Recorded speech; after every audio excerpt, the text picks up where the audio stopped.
Hi, how's it going? I'm SilverTom93 and this is a behind the scenes look at the Sonic Mania intro theme which I recreated on GarageBand earlier this year.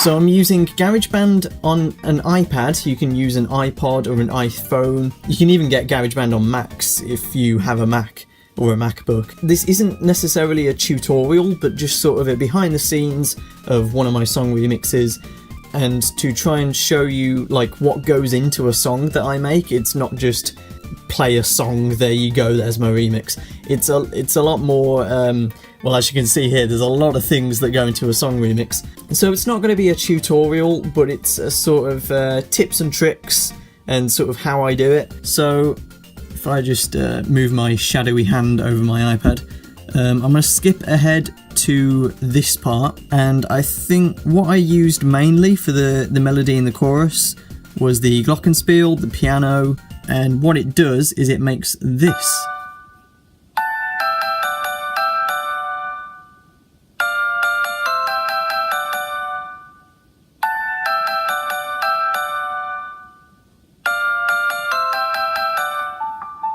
Okay, you accompany that with a bit more of a thicker sounding electronic lead, so.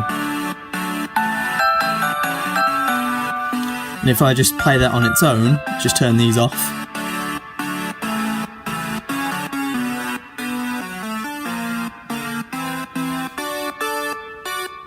Okay, and then there's an actual melody that plays over the top. So if I play all of those four at once, then it sounds like this.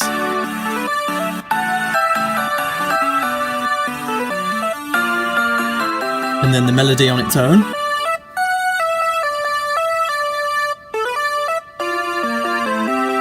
Okay, so you get the idea, but then you might be asking, how is this made? How do I put all these notes together and all these chords when most people use GarageBand, they have this screen where you play the chords just like that. Now the truth is, I don't actually use this method where I sort of play the chords like that. I actually use the grid sort of method, which you see on a lot of other digital audio workstations like FL Studio and things like that. So what you do on GarageBand, you tap on an area that you've made, you double tap and you click the edit button, and this takes you in this grid view like this, where you have all of your notes arranged on a grid. The higher up it is, then the higher the note.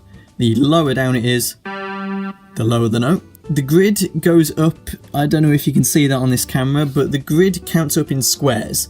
So the squares you want to use as a guidance for the timing of each note, and like there's like split into sections where each line is. So you can see at the top 15, 16, 17, and if you want a little bit of guidance, you can turn the metronome on there, which is like a ticker, which sort of like counts you in. A song has usually 2 time signatures, which are commonly used.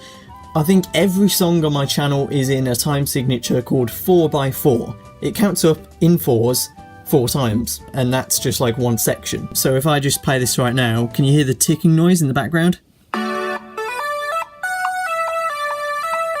2, 3, 4, 1, 2, 3, 4. So it counts up in 4 times. And there is another time signature called 3x4, which counts up in 4 times as a segment, but I can't. Usually there's not really any songs made in 3x4 other than waltz music, or like We Wish You a Merry Christmas or Happy Birthday to You. So this song is in 4x4 obviously, so there are 4 grid squares there and 4 in there to make up one segment. And there are 4 of these segments, which puts together to all of these. So it's 15, 16, 17, 18 before it loops again. But these grid squares, you want to sort of zoom in with 2 fingers, and you can see, oh, I don't know why it jumped like that, but you can see where like there's short notes which take up 1 grid square, and there's long notes which take up 4, and right here is in the middle.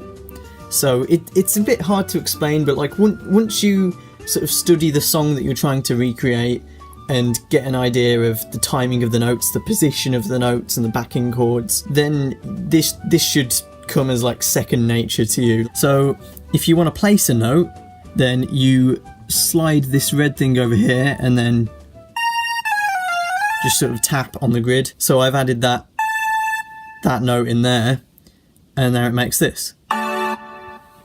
So if I just tap that and get rid of that, oops, no, go away. So this was it originally, but I can add an A. If you make it wrong, just slide it down, and then it creates this. A thing that I see quite a lot on some other people's song remixes when they use GarageBand is that they either try and play the song live and the timing is completely off. That's quite an impressive thing if you can play a song live on GarageBand and have it sound incredibly well. But there's things where like the timing is completely thrown off, so if I just like slide these around just to kind of give a really rough sort of thing, it doesn't go well with how the song is counting. So if I just play this, and you can kind of see how badly this goes along to the metronome. Yeah, so that wasn't timed at all, that was just really sort of like sloppily placed. It's all about the sound when you make a remix, because obviously people are going to be listening to it. So you want to make sure that everything is at least nicely timed, and the second thing as well, that you want to make sure that all the notes are correct. Just listen to the song back that you're trying to recreate. Don't just focus on the main melody, but also focus on the backing chords, the bass, how crisp is the sub bass, is it lively, is it loud? So that's the main melody. If you've used a lot of other digital audio workstations, then this should all come completely naturally to you to get a gist of where to place notes, and how to time them, how to make them sound nice. So when you make a song, you don't just want the melody playing along with the drums, because then it just sounds a bit plain and a bit thin. So if I play this now,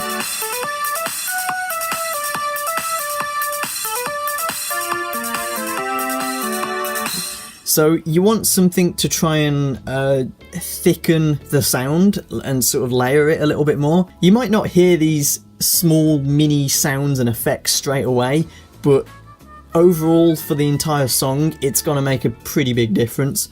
So one of the things I added was sort of violin strings, and they sound like this.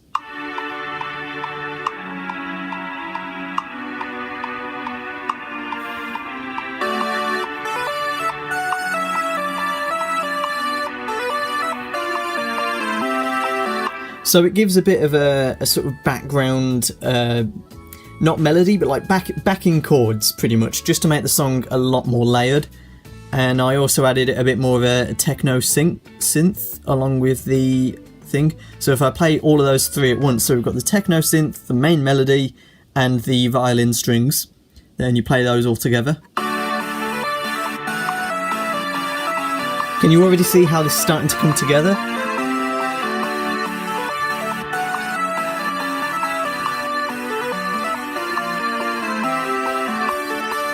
And then, as I shown you earlier, I emphasised some notes with the glockenspiel and the piano. So if I play that back now, then it sounds like this.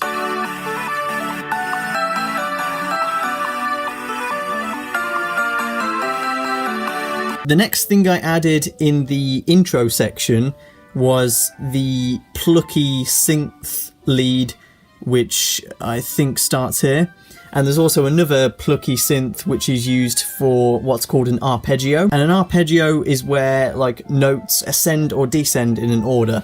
So if I just show you this arpeggio, I think that's how you say it, arpeggio. I don't know whether it's a hard G or a soft G. But anyway, so the arpeggio on its own sounds like this.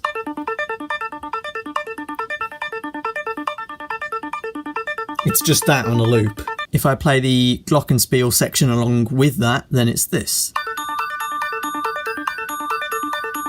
The arpeggio just kind of gives a bit more of a sort of faster paced background sound to it, and just makes it sound, again, a lot more layered. You want to layer it up as much as you can. If there's too many sounds going at once and it might sound a bit badly mixed, like you can't hear one thing over another, then you just go into the settings thing up there next to the effects button, and here you can change the compression, the treble, the bass.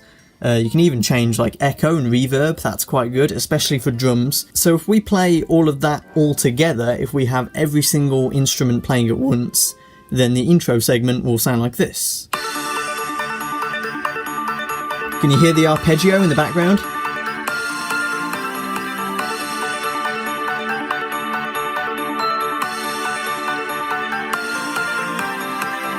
Okay, and then the final section of the song has a very sort of high-pitched light melody lead. That's what I called it, a light melody lead.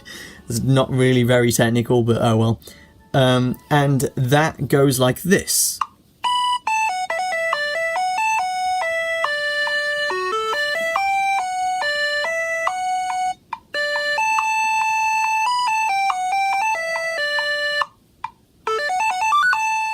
Okay, so you get the idea. It's a very 8-bit sort of NES style, or NES, whatever you want to call it. Nintendo Entertainment System. It's a Nintendo Entertainment System 8-bit synth, and I've used that along with the same bass line and chords as you heard earlier, so if I play these on their own.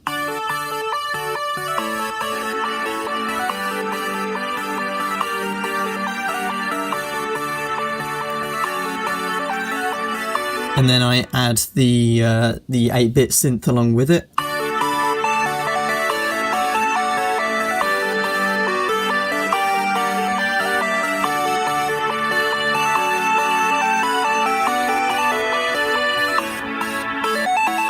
Now, I forgot to mention this actually. This line right here, which is being highlighted, that track is purely for what's called sub bass. And you can have a normal bass, you can do it with strings if you want. You can try it with like a bass guitar or like a low electronic bass. But a sub bass is a extremely low note which goes right into the background. And that's for like, in short, it kind of just makes a song sound a bit more boomy. Like it gives a bit of a boom to the song. You can't really tell on this microphone. You can't really hear the boom, but on a recording, when I upload a song to YouTube, you can tell whether there's sub bass or not, especially when you listen in headphones, like really good sub bass headphones. You can tell whether there's sub bass added or not. If I try and play this on its own, then you're most likely not going to hear it. I'll just see if this works. I might just turn my iPad volume up. See if you can hear this.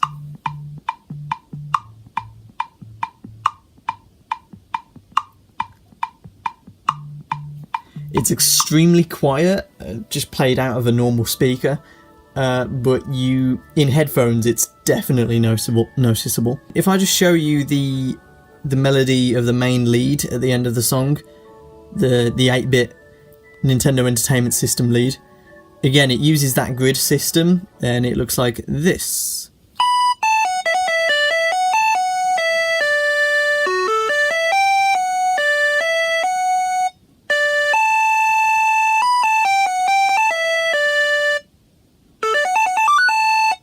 Now I actually added a little effect into there. I made a really small note that sort of flicks upwards before it goes down.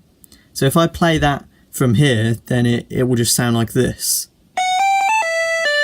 I could have just left it like that, like one flat note, so it sounds like this. So I don't know what the correct term for this, but it just makes it sound a bit more chiptune-y. So with a bit of a flick on that note, on this note section here, so it sounds like this. It's not too noticeable, but when you play it all together in a song, it just makes it sound a little bit more intricate and detailed, especially with this arpeggio here. So it goes up like that to make this sound. And that's going up on the scale, like all the notes that the song is going in. So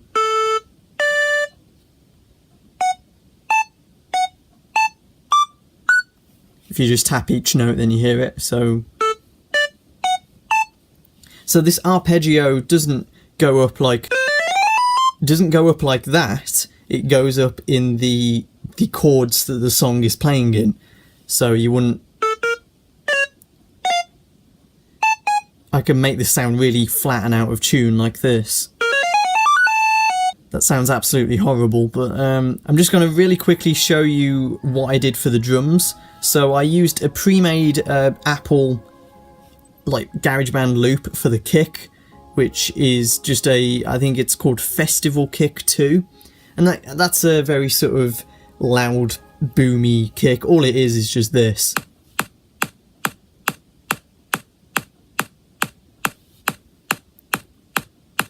And then to make things like the hats and things like that, you can do kick drums in this, but I don't really think they sound very good. You can just use the like maraca shakes or hats and cymbals here. And then I also used a snare drum as well, just to, I don't know, just to kind of make some kicks louder than the others. So it's like kick, snare, like that throughout the song. So it sounds like this.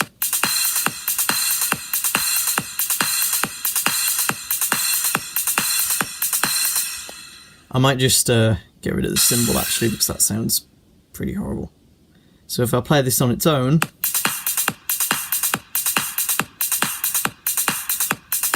it kind of sounds like something you'd hear in Sonic Riders. To make the drum beat like this, it's almost exactly the same as placing piano notes on the grid, but instead of higher up the grid being the higher the note, it's actually just the higher up is the different instrument. So down here are the kicks, and then the snare, and then this little the drumsticks, and then a clap, which sounds like a really awful clap. You might want to use another one. And then this drum, and then the hats, and then some weird effect. The main bit of advice that you should take from all of this is that just make it layered, make it sound good, varied instruments, varied pitch, so some things can be low, some things can be high, get the timing right especially. And the final thing I added to the song is what's called automation. Well, not really automation, it's more just like a cymbal crash. So like when the drop comes in, when the main verse comes in, there's a very faint sort of noise in the background that fades out or fades in. So like this. If I just play it. So if I play that along with the drums and this as well.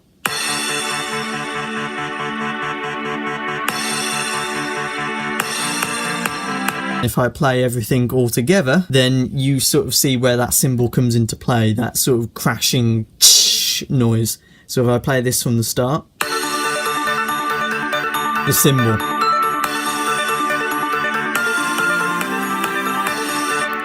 And there you go. So that's a very rough behind the scenes look at one of my song remixes. And this is actually my most viewed song remix now, which is the Sonic Mania intro theme. It's actually overtaken the Kingdom Hearts 0.2 Birth by Sleep theme, which I made at the start of this year for Kingdom Hearts month. It's actually overtaken that in view count, and that's absolutely amazing. I'm really thankful that all of you guys like that. But yeah, this has been a very basic, not really a tutorial, but a behind the scenes look at my song remixes.